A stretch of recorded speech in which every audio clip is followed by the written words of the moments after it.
ito po mga idol, no?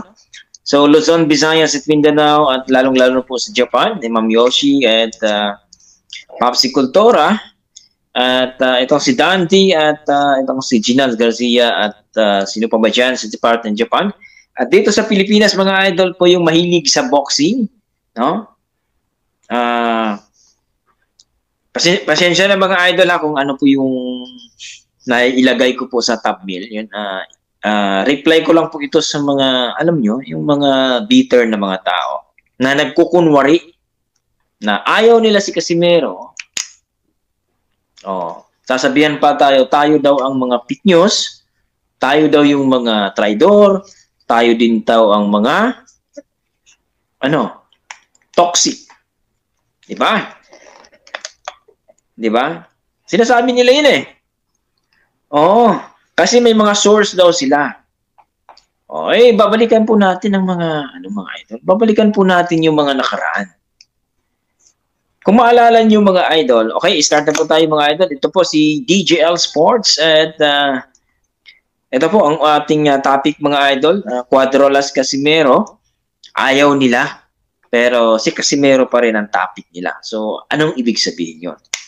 At dito po, Marlon the Nightmare Tapales, kabado po sa laban. Yun po ang sabi niya.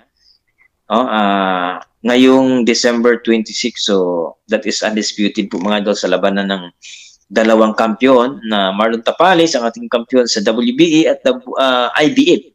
At itong Naoya Inoue, ang monster ng Japan mga idol. So bit-bit niya ang WBC at WBO. So dito po mga idol, alam niyo na kung sino yung nagpapanggap na magaling, magaling naman talaga sila. Kasi marami ding nauto no? Maraming naniniwala no? Alam mo yon?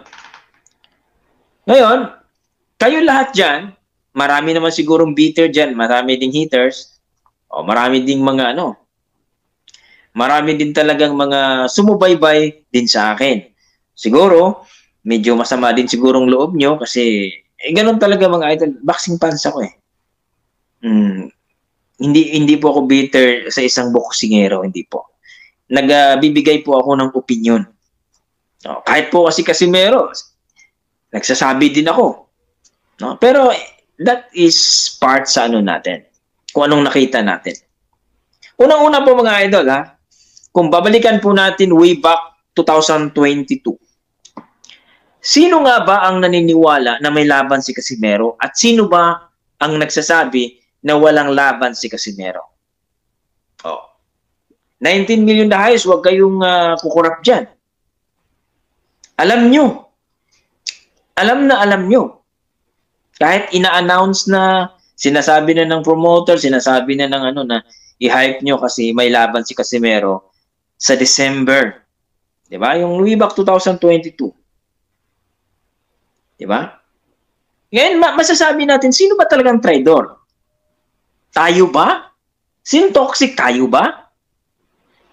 Tayo ba ang sabi nila, tayo daw ang nagpabagsak ni karera ni Casimero? Kakapal lang mukha niyo. Kayo nga ang magkakaibigan. Pero kung magkomento kayo kay Casimero, para kayong walang pinagsamahan. Hindi, kay trabaho lang kasi yun Di ba? Kayo mismo. Instead kayo ang may pag-asa ba talaga si Tapales Lod kay Inoue? Ano po bang chance manalo siya? Ay, eto po, Jonathan Ariola. Ito, bibigyan natin ng sagot ito. Late Sker! Shout out, good morning, idol! So, shout out po tayo mga idol, So, bibigyan po natin ito ng sagot itong si Jonathan Ariola. Thank you so much, idol, sa pagpunta ko. There's a chance, idol, Every boxer, there's a chance. Ang masasabi ko lang po, idol, kiss-to-kiss basis po ito sa nakita ko, Sa nakita ko pong mga performance ni Tapales. Kapag maunahan si Inoue 1 up to 6 rounds, sabi ko rin ito doon kay Akhmadaliev, Si Tapales kasi, skill-wise tong taong to Si Casimero, matapang na talagang makipag-engage. Pero si Tapales, parang ahas to na tuklaw-tuklaw lang tuklaw-tuklaw Yun din ang paborito ni Inoue.